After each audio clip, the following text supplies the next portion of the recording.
আসসালামু আলাইকুম। আমি আবার আপনাদের কাছে নতুন একটা রেসিপি নিয়ে হাজির হয়েছি। আমি আজকে পাঙ্গাস মাছের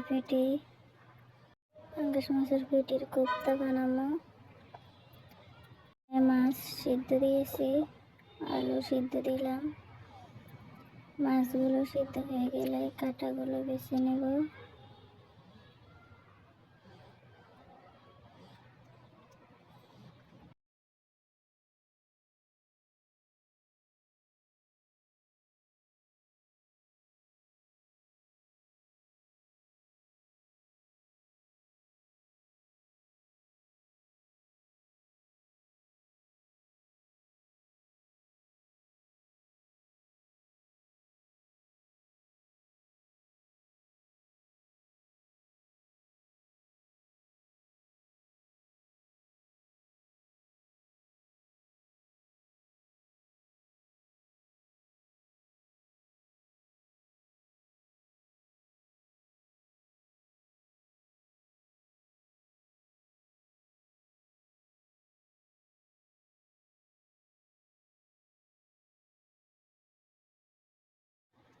কাঁটাগুলো বেছে নেওয়া হয়ে গেলে ভালো করে মথে নেব। এখানে অনেক তেল, পাঙ্গাস মাছের পেটিতে অনেক তেল থাকে। আপনারা যদি এইভাবে একবার বানিয়ে খান তাহলে বুঝতে পারবেন কতটা মজা।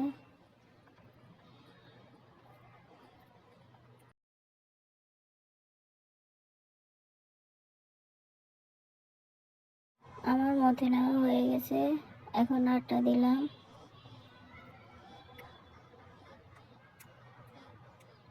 হলুদ দিলাম, মরিচ দিলাম, মরিচ গুঁড়ো। আপনারা মরিচের গুঁড়াটা একটু ভুজে দিবেন, যে যেমন ডাল খায়। এখানে গরম মশলা দিলাম, পেঁয়াজ রসুন দিলাম,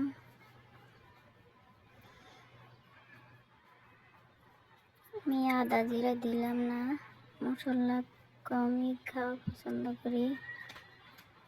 আপনারা চাইলে সব দিতে পারেন। লবণ দিলাম, এখন মেখে নেব। এই মাছের পেটিতে অনেক তেল, এখানে কোনো তেল দেওয়া লাগবে না।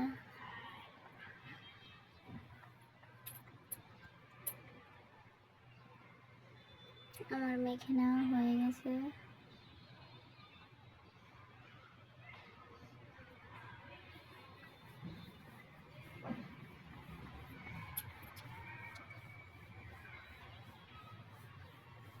এখন গোল গোল করে বানিয়ে নেব। তেল লাগবে না, এখানে মাছের তেলই হয়ে যাবে। আপনারা যে যেমন পছন্দ করেন তেমনি করে শেপ দিবেন। আমি এখানে তেল গরম করতে দিলাম।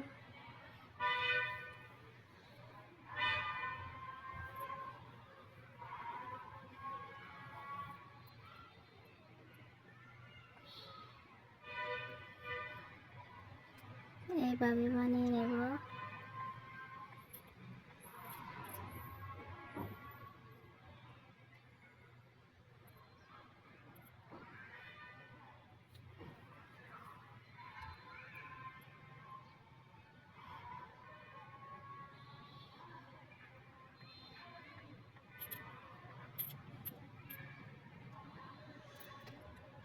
আমি সবগুলো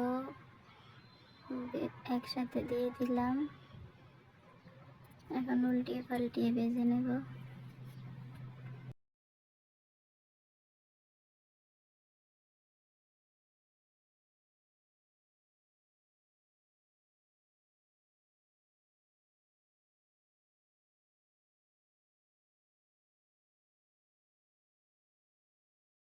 আমি উল্টিয়ে দিলাম।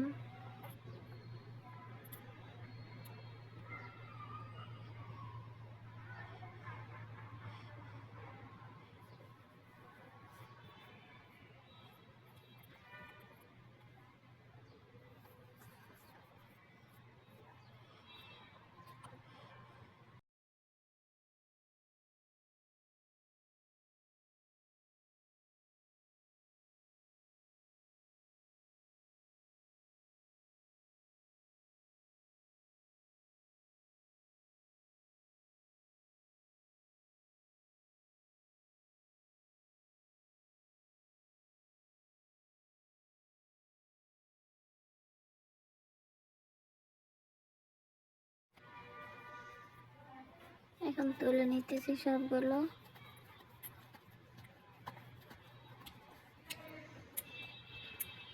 পেঁয়াজ গরম করতে দিয়েছি।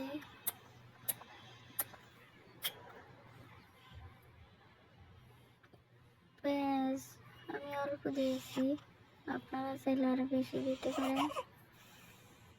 আমি কোনো বাটা মশলা ব্যবহার করব না। পেঁয়াজ ভাজা হলে টমেটো দিয়ে দেব।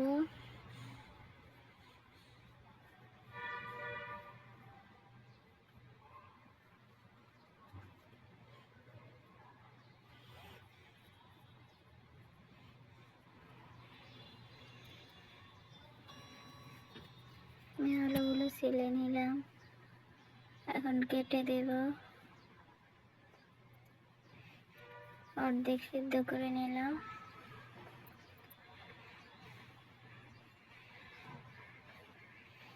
আপনারা চাইলে কাঁচা দিতে পারেন, ভেজেও দিতে পারেন। আমি হলুদ মরিচ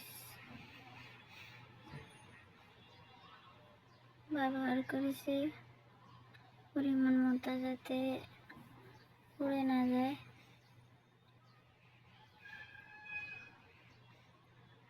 আপনারা যে যেমন ঝাল পছন্দ করেন তেমনি দেবেন।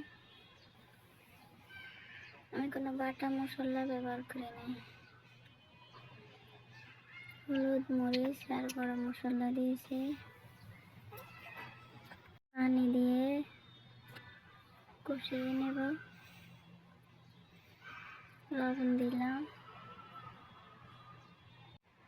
লবণ দিলাম, এখানে মাছ সিদ্ধর পানিটা দিয়ে দিলাম।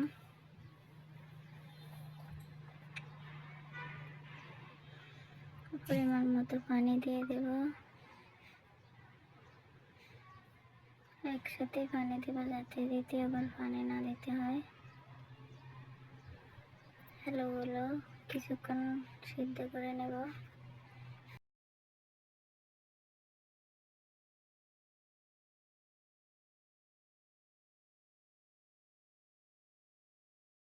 এখন মাছের বড়াটা দিয়ে দেব।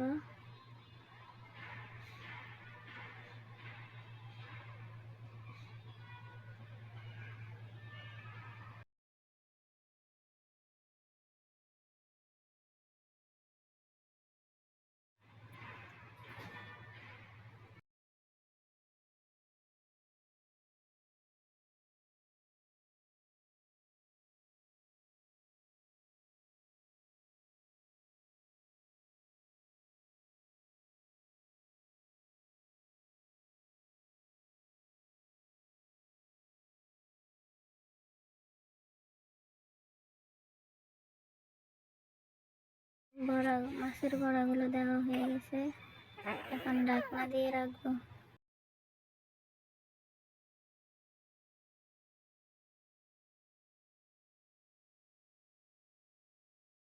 ঢাকনা দিয়ে 10 মিনিটের মতন রান্না করে নিলাম। লবণটা চেক করে নেবেন।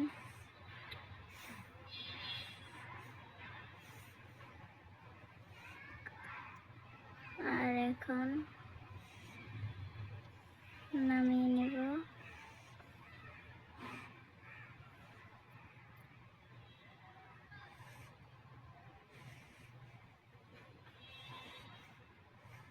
আগুনটা নিভিয়ে দিলাম। ধনে পাতা দিয়ে দেব।